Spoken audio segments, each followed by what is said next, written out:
حضرت بابا فریدالدین مسعود گنج شکر بابا صاحب رحمتullah علیہ فرماتے ہیں کہ ایک نیک نوجوان تھا، دن کو روزہ رکھتا، رات کو نماز پڑھتا، پر اللہ سے ڈرتا پھر بھی بہت زیادہ تھا، بڑا ہی ڈرتا تھا۔ موت کا وقت آیا تو ماں ہی تھی بس اس کی، تو ماں سے کہنے لگا اماں میری ماں ہے، میرے ساتھ 3 وعدے تو کر۔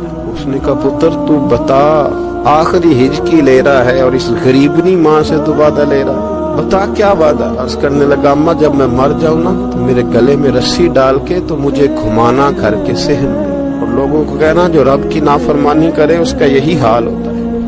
یہ اعلان کرنا جو اللہ کے نافرمان ہوں ان کا یہی اشر کیا جانا چاہیے۔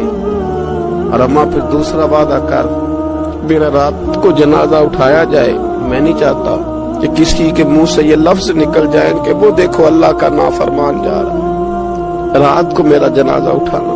اور اماں تیسرا میرے ساتھ وعدہ کر کہ لوگ مجھے دفن کر کے آ جائیں گے تو میری قبر پہ چلی جائے گی، عمل میرے پاس کوئی نہیں، پر مجھے لگتا ہے ماں کے قدموں کی برکت سے عرش کا مالک بھی رحم فرمائے گا، اماں تو وعدہ کر۔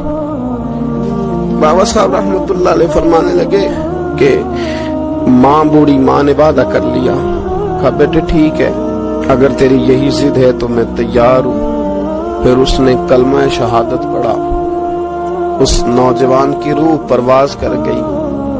بوڑھی ماں نے رسی منگائی تو وَلِمَنْ خَافَ مَقَامَ رَبِّهِ جَنَّتَانِ، جو ڈر جائے، اس نے تو کہا تھا نا کہ رسی ڈال کے گھمانا اور کہنا یہ اللہ کا نافرمان ہے، اس کا یہی اشر ہونا چاہیے تھا۔ لیکن جب ماں گلے میں رسی ڈالنے لگی تو گھر کے ہر کونے سے آواز آنے لگی خبردار یہ رب کا دوست ہے، اللہ کے دوستوں کے ساتھ اس طرح کا معاملہ نہ کیا جائے، اسے چھوڑ دیا جائے۔ اور کہا تمہیں کچھ بھی اور کرنے کی ضرورت نہیں ہے، یہ تو رب کا دوست ہے اور رب کی بارگاہ میں حاضر ہو گیا۔